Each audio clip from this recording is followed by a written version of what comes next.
Ever since the dual announcements of Everquest Legends and Hallowed Oath, I've had a question. A question that I want to talk to you all about. Because really the question is about the soul of MMOs, or I guess the soul of classic MMOs. And that may sound very, very dramatic, but I guess I'm kind of a drama queen, so it kind of fits. Because it seems like these new MMOs, these classic inspired, but very, very casual MMOs are kind of trying to do something revolutionary. Or it might just be very, very, very old. For over 2 decades, there has been a very tried and true formula for classic MMOs. Find friends, get a group, and work together to overcome challenges. Social was the name of the game. It started with Everquest and Final Fantasy XI and games like that, and continued on over several different iterations, and in recent years saw a resurgence with classically inspired games like Pantheon, Adrullan Online, and Monsters and Memories. Those games are diving headfirst into the idea of dungeons and camping and social interactions, taking it slow and dangerous. They make no qualms about the best and most fun ways to play their games are, well, together with people and friends and strangers. That even though you can enjoy parts of their games, some of them more than others, solo or in smaller groups, the most rewarding pieces of the game are in coordinated 6-person groups or more, just like it was in 1999 through 2004-ish, basically before World of Warcraft. But there was also a popular emulator server called Hero's Journey that offered a somewhat different take on this grind MMO, the idea of a vertical grind MMO where you basically didn't go and do quests, you went and killed things and you got loot, and that was the gameplay loot. Basically a solo MMO kind of like World of Warcraft or Final Fantasy XIV, but instead of doing that, you just played it like Everquest. It was Everquest. That got shuttered through legal proceedings, and now we have 2 versions of it. We have Everquest Legends and we have Hallowed Oath, which are basically the same idea. These MMOs are trying to take the whole idea of the grind of MMOs, keeping that very much key to the game, but upending it into a much more casual-friendly, solo-friendly way. These games are offering you a more accessible, bite-sized way to engage. Play by yourself on your schedule, tackle the same kind of grind and challenge, but do it alone. Or with small groups, like 2-3 people.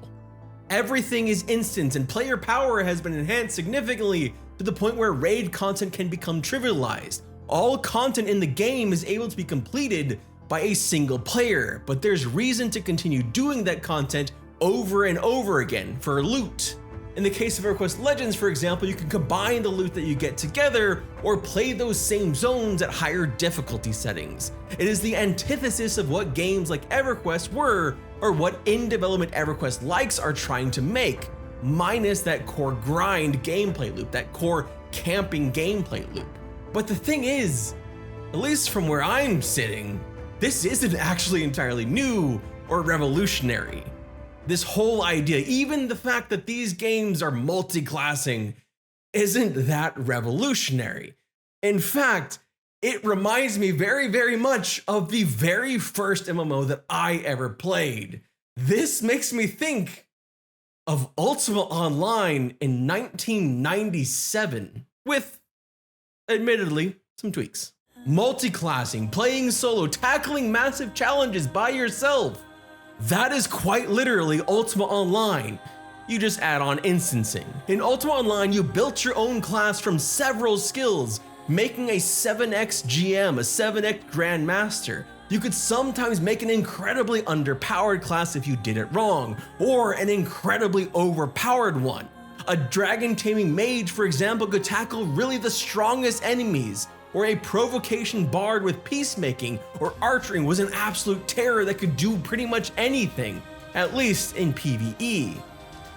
But one of the key elements to Ultima Online was that it wasn't really a game built around grouping. You didn't really tackle things together. They would eventually add things like world bossing, ancient dragons and the like, but most of the game was soloable by people who knew how to play the game well, had the right skills chosen, or the right gear, or the right number of tamed dragons. And you could have a lot of tamed dragons. Even I, who admittedly was very bad at the game and made a very bad character, was able to go and slay dragons and archdemons by just having a decent provocation skill by sitting back and watching it happen. That's how the game was built. It was built where you could kind of just make your own class that was incredibly powerful if you did it well enough.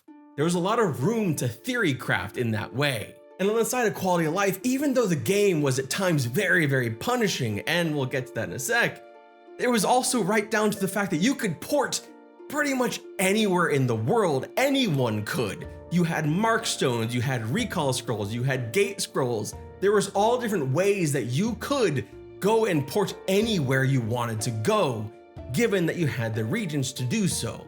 Ultima Online was, by design, an incredibly solo-friendly game, but it also had an undercurrent of social interaction tied to its economy. Those aforementioned mark stones and recall scrolls, those were crafted or sometimes dropped. Armor and weapons were either crafted or dropped from enemies and sold on player NPC vendors in their homes found all around the world. Ultima Online was at its heart a solo game with a social economy that had a social PvP system on top of it that actually ended up in some ways potentially being its Achilles heel because it clashed with its solo nature.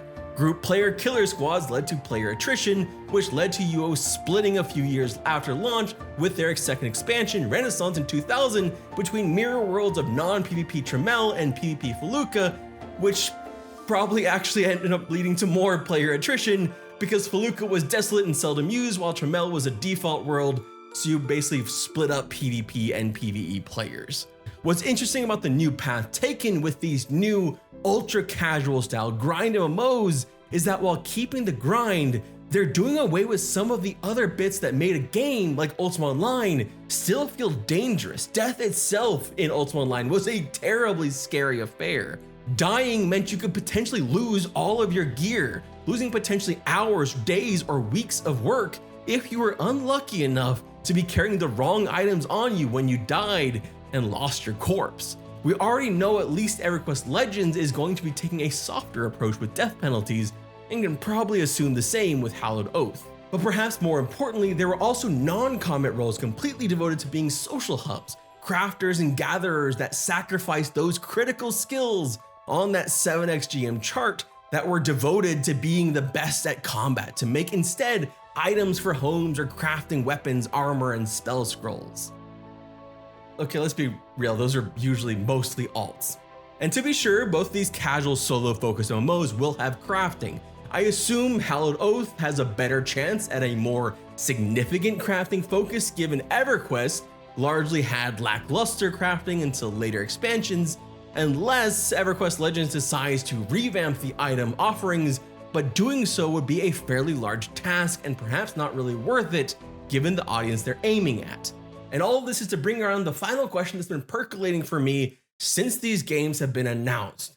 Can these games, when stripped of some of these things that made a game like Ultima Online work, or a game like Everquest work, thrive long term? Can they continue in this environment? And if so, are they the solution to a genre that is currently floundering? Or will they feel more like novelties and then eventually feel hollow and not have that sticking factor? It's interesting because I think a game like Everquest Legends will have an ace. It has nostalgia. People will be able to revisit old haunts and take on challenges they hadn't before with an added bonus, custom content. It's starting out small with the added Karen race and the inclusion of Ixar in Classic, alongside Froglocks using the Canark models rather than later player models. Hallowed Oath will be a bigger hill to climb by encouraging people to jump into a new IP, but what both of these games may be able to do that other games have struggled with is offer a familiar loop of grind and dopamine rewards in a shared world where you can still feel a sense of achievement without the same stress of falling behind or being unable to progress with others or needing to commit. If you have played a game like Everquest for any amount of time, especially in a raid guild or something like that, you may have experienced the same kind of thing I experienced towards the tail end of the last time when I was raiding, where you weren't actually raiding because you were having fun, but you felt a sense of commitment. You felt you had to do it for the other people that were raiding. I think I did it for about 6 months, where I just did it because I felt like I had an obligation that I had to do it for other people. And that I think is it's a social contract. And that won't exist in these games. I don't necessarily know if that's good or bad. In some ways, to me, this is the gamification of the genre beyond the world. MMOs for me, for the longest time, have felt like the place where it's a world, a living and breathing world, not a game. If I wanted to go play a game, there's plenty of other things to do. If I want to go to visit a world, that's where I would go for an MMORPG. These games are the maximum extent of the quality of life and the polar opposite of what a game like Monsters and Memories, Pantheon, or Adrullan Online is trying to do. I believe they will find an audience, but it feels a bit like playing an ARPG instead of an open world RPG. The goals are different, and to an extent, the audience is probably going to be different as well. I'm not saying there's not going to be crossover, I just think that the targets might be slightly different.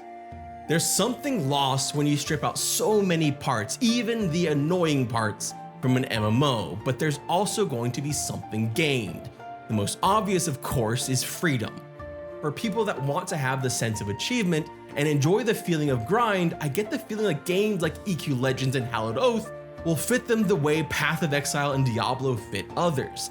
These games are easier access point into the MMO genre that still maintain that massively open world feel with thousands of players in it, but provide the full breadth of content to all with a gameplay loop that is not provided by other games in the genre that use questing as the primary method.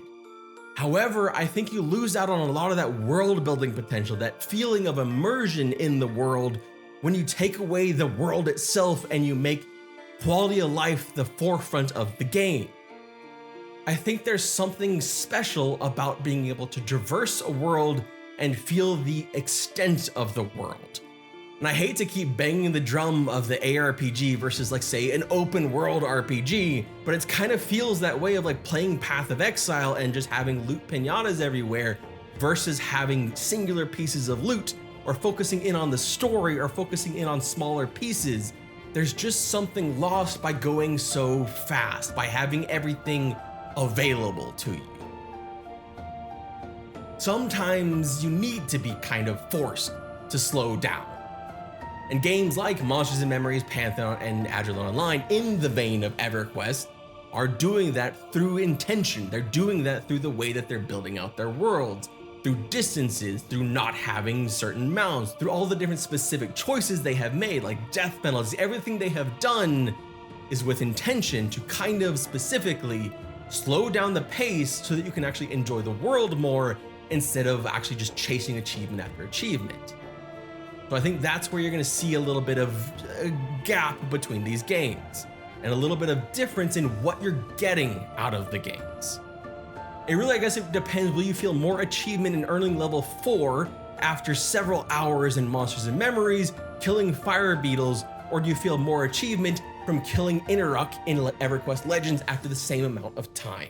The next few months, because we're getting so many of these coming out with betas and early access and everything just kind of flooding out over spring and summer, really we should have a really good idea of what's coming, with Everquest Legends being like the prime example of the casual MMO this year, and then having Monsters and Memories and Pantheon Spring Update as really the bellwethers, and the other direction, as well as Everquest Progression Server. Really we'll get to see an idea of where things are going with these two like pretty broadly different directions in the same classic MMO space, the same grindy MMO space. But I would love to hear from you and what you're thinking. What are you planning to play over the next couple months? What are you most excited about and interested in? I would love to hear from you down in the comment section below, but please do not be a dick, because we certainly have enough of them. Thank you so much. My name is Jeremy Flynn. I really appreciate you taking the time to watch this video as I rambled on for a long time. Thank you so much, and I will see you all again soon. Probably for the test coming up at the end of this month for Scars of Honor, which is another interesting direction that we're going. Thank you so much. Have a good day.